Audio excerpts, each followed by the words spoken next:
writing, humanities, social sciences, wonderful areas. They go either to business or to pre-law. Now, the first response I get, twofold.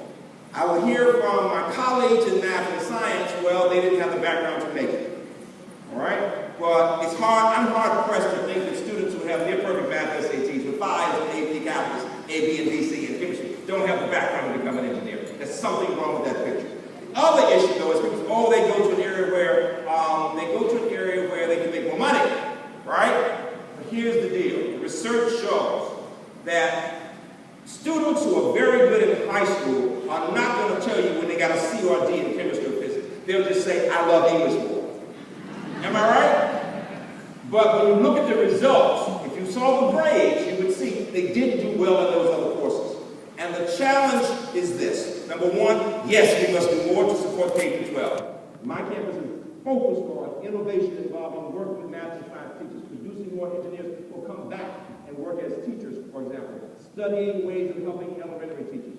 Do you know that the courses we call math for elementary school teachers are about methods, not about math? So if you have a kid in the 7th grade, that kid may be taking algebra, the likelihood of that student being that teacher having a math major is under 10%.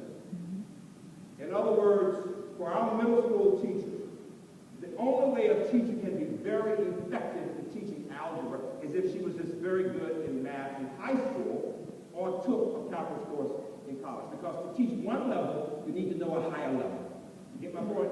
And that's the challenge that we face. And I bring this up because the real question is, how do we go about not only helping with K-12, but this is where you come in. How do we talk about innovation and creativity on our campuses?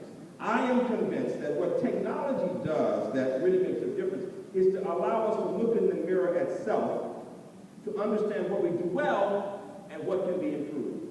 I am also a strong believer, after 40 years in this business, that we often make decisions based on anecdotal information. We are rarely data-driven in the decision-making.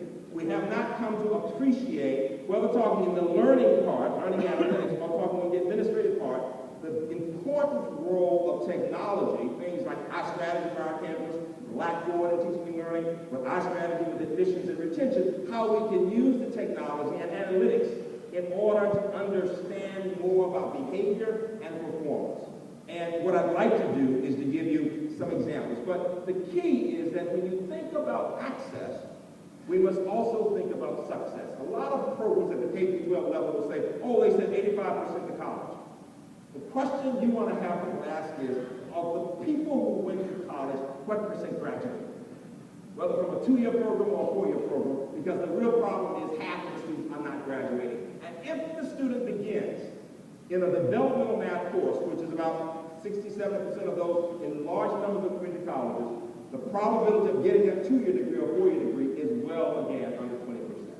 And so we want to think about access and success in the same sentence and about what we as campuses can do, not only in strengthening K-12, but how do we change the way we do business on our campuses? I think it's about changing our attitude. We tend to think if it's about access, we want to say it's about an inner city kid or a kid, somebody who is different from us. And so I want you to look at the next video when thinking about access.